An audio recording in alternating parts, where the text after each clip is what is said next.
Channel Fakihah. Marhaban bikum jami'ah. Pada kesempatan kali ini kita akan membahas suatu kitab tafsir dengan judul Daf'u Ihabil Ittirab an Ayatil Kitab. Pembahasan kita kali ini kita akan membahas tentang Bani Israel yang terdapat pada surat Al-Baqarah surat kedua ayat ke-47. Jangan kemana-mana, kita akan membahas setelah yang satu ini. Kali ini kita akan membahas surat Al-Baqarah surat kedua ayat ke-47. Berikut ini lafalnya. Wa anni faddaltukum 'alal 'alamin. Yang artinya, wa anni, dan bahwasanya aku, yaitu Allah Subhanahu wa taala, faddaltukum, aku telah memberi kalian kelebihan atau keutamaan, 'alal 'alamin, atas sekalian alam. Pada ayat ini membahas tentang Bani Israel. Bani Israel, ya, Bani Israel itu telah diberi Allah Subhanahu wa taala keutamaan atas sekalian alam yang tidak diberikan kepada umat-umat yang lain, yaitu selain Bani Israel. Bani Israel, Bani anak-anaknya Israel. Israel di sini adalah Nabi Yakub, Nabi Yakub, Israel. Pada ayat ini seperti bertentangan dengan surat Ali Imran surat ketiga ayat ke-110. Berikut ini lafalnya. Kuntum khaira ummatin ukhrijat linnasi ta'muruna bil ma'ruf. Kuntum adalah kalian, yaitu yang diajak bicara di sini adalah umat Muhammad. Kuntum adalah kalian, umat Muhammad, kaumnya Muhammad. Khaira ummatin, sebaik-baik umat, sebaik-baik kaum. Ukhrijat linnas, yang umat tersebut atau kaum tersebut dikeluarkan atau keluar linnas untuk manusia. Ta'muruna bil ma'ruf, kalian memerintahkan kebaikan, wa tanhauna 'anil munkar, dan kalian melarang dari kemungkaran. Sepertinya bertentangan dari surat Al-Baqarah tadi dengan surat Ali Imran. Disebutkan dalam surat Al-Baqarah bahwasanya Bani Israel, ya, anak-anaknya Israel, Nabi Yakub, diberi keutamaan atas umat-umat yang lain, atas sekalian alam, yaitu umat-umat yang lain. Umat yang lain tidak diberi, sedangkan Bani Israel diberi. Adapun di surat Ali Imran ini disebutkan bahwasanya kuntum adalah kalian umat Muhammad khaira ummah, sebaik-baik umat. Seperti bertentangan dengan surat Al-Baqarah tadi. Sebenarnya yang mana yang lebih utama, antara Bani Israel atau umatnya Muhammad? Kita akan masuk kepada pemecahan masalah. Pemecahan masalah di sini, Syekh As-Sankiti menerangkan bahwasanya Bani Israel, mereka diberi keutamaan atas sekalian alam pada masanya sebelum Nabi Muhammad ini diutus bahkan dilahirkan. Namun setelah datang Nabi Muhammad berserta umatnya, ya pastinya berserta umatnya, maka umat Muhammad lebih utama daripada Bani Israel, yaitu umatnya Nabi Musa, Harun, Isa, Zakaria, Yahya, dan lain sebagainya. Apa bukti bahwasanya umatnya Nabi Muhammad lebih utama atau lebih mempunyai fadilah daripada Bani Israel? Buktinya yaitu suatu hadis yang diriwayatkan oleh Muawiyah bin Haidah Al-Qushairi. Berikut ini lafalnya. Antum tufuna sab'ina ummah, antum khairuha wa akramuha indallah. Yang artinya, antum, kalian, yaitu umatku, umatnya Muhammad, tufuna sab'ina ummah, kalian menyamai sab'ina ummah, 70 kaum atau umat. Antum khairuha, kalian, yaitu umat Nabi Muhammad SAW, khairuha, paling baiknya, wa akramuha, dan paling mulianya, indallah, di hadapan Allah Subhanahu wa ta'ala. Hadis ini dijadikan oleh Syekh As-Sankiti menjadi dalil bahwasanya umat Muhammad itu lebih utama daripada umatnya Bani Israel. Ya, demikianlah jawaban dari Asy-Syaikh Asy-Syanqiti tentang permasalahan pada pembahasan kita kali ini. Ya, mungkin saya menambahkan sedikit. Kalian bisa skip di sini aja. Ya, bisa skip di sini aja karena kita akan membahas benar tidaknya suatu riwayat hadis kepada Nabi sallallahu alaihi wasallam. Mungkin agak sedikit membosankan. Yap, kita mulai pengecekan sanad tentang hadis.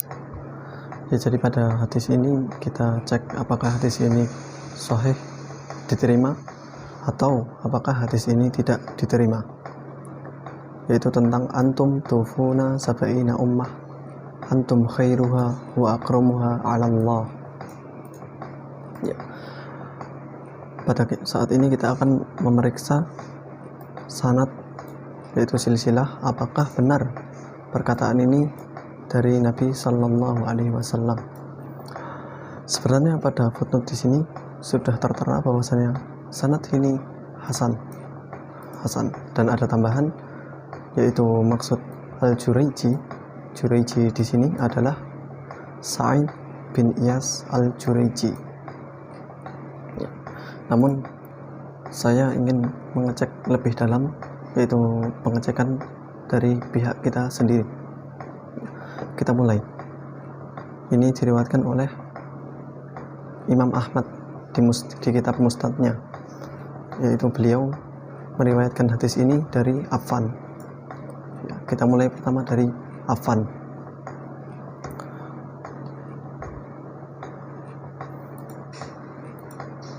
Ya, kita mulai dari Affan. Ya, di sini Affan. Affan di sini disebutkan dalam kitab Tahdzibut Tahdzib. Kalian bisa cek sendiri pada halaman 234 jilid ke-7 Tahdzibut Tahdzib. Abu Hatim mengatakan sikot, dan di sini dikatakan sikot qani'. Qala Ibnu Qani' sikot. Ya. Maka disimpulkan bahwasanya Affan sikot dapat diterima. Kemudian setelahnya di sini pembahasan tentang Hammad bin Salamah, yaitu syekh atau gurunya dari Affan tadi. Ya, dapat diterima bi kitabihi. Maka disimpulkan bahwasanya Hammad bin Salamah dapat diterima.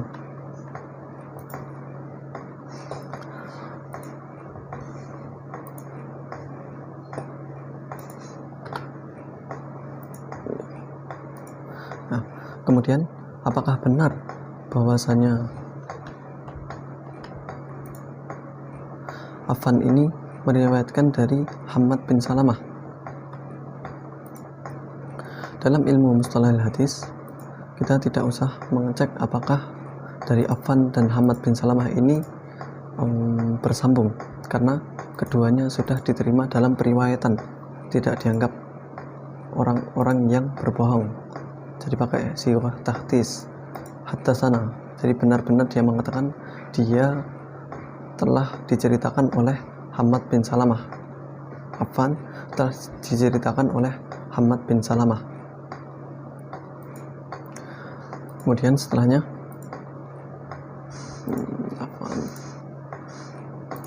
Al-Juraiji, Sa'id bin Iyas Al-Juraiji.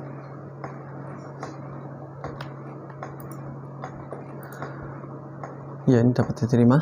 Hammad bin Salamah tadi sudah dapat dijadikan hujjah, yaitu diterima. Kemudian setelahnya Sa'id bin Iyas Al-Juraiji. Benarkah Hammad bin Salamah menerima dari Sa'id bin Iyas Al-Juraiji? Di sini tidak disebutkan dengan sirah haddatsana, tapi an, maka perlu dicari. Ya, ternyata benar Hammad bin Salamah itu meriwayatkan dari Sa'id bin Iyas Al-Juraiji. Hammad bin Salamah bin Dinar Al-Basri. meriwayatkan dari hadis Sa'id bin Iyas al-Jurayji. Kemudian Sa'id,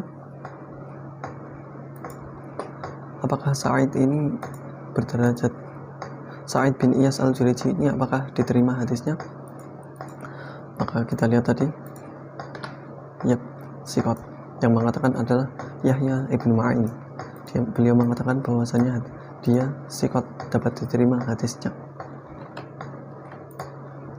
Maka Sa'id bin Iyas al-Jurayji dapat diterima hadisnya. Kemudian setelahnya, apakah benar Sa'id bin Iyas al-Jurayji meriwayatkan hadis dari Hakim bin Muawiyah? Ya. Kita lihat di sini, Sa'id bin Iyas al-Jurayji meriwayatkan dari Hakim bin Muawiyah. Ya. Ini nama kitabnya, Tadhibul Kamal fi Asma'i Rijal. Ya, di atas ini semuanya adalah nama-nama kitab. Nama-nama kitab. Ya. Ternyata benar bahwasanya Sa'id bin Iyas al-Jurayji meriwayatkan dari Hakim bin Muawiyah. Sekarang kita cek apakah Hakim bin Muawiyah ini dapat diterima periwayatan hadisnya.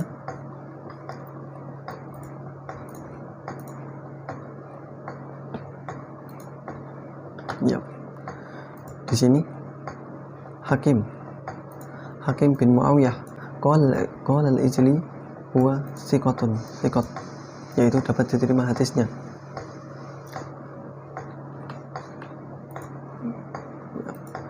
Hakim bin Muawiyah dapat diterima hadisnya dari perkataan al-Ijli tadi, disebutkan dalam kitab Tadhibut Tahdhib. Dan Hakim bin Muawiyah meriwayatkan dari siapa? Dari an abihi, dari bapaknya. Ya. Dari bapaknya, yaitu Muawiyah. Ya. Ini dalam kitab Tahdhibut Tahdhib, Tahdhibul Kamal, Tahdhibut Tahdhib. Dan di sini Musnad Imam Ahmad. Di sini Muawiyah, Hakim bin Muawiyah meriwayatkan dari bapaknya. Lalu bapaknya Muawiyah ini adalah seorang sahabat Rasulullah SAW. Tidak perlu dicek apakah beliau merupakan orang yang kadzab, pendusta ataupun tidak. Ya, semua sahabat tidak ada yang tercela. Cuman kita mengecek apakah benar jalan dari Hakim bin Muawiyah dari sahabat ini merupakan tabi'in, dari sahabat apakah bersambung. Tadi kita cek sudah bersambung an abihi dalam kitab Tadhibut Tahdhib. Ya, Tadhibut Tahdhib susunan Ibnu Hajar al-Asqalani. Demikian pengecekan riwayat hadis, dan saya tidak mengeraskan suara. Maaf kalau agak kecil suara saya, karena ini di malam hari takut mengganggu orang yang tidur. Ya, mungkin cukup sekian. Ya, demikianlah pembahasan kita kali ini. Semoga kita sama-sama menjadi hamba Allah yang saleh.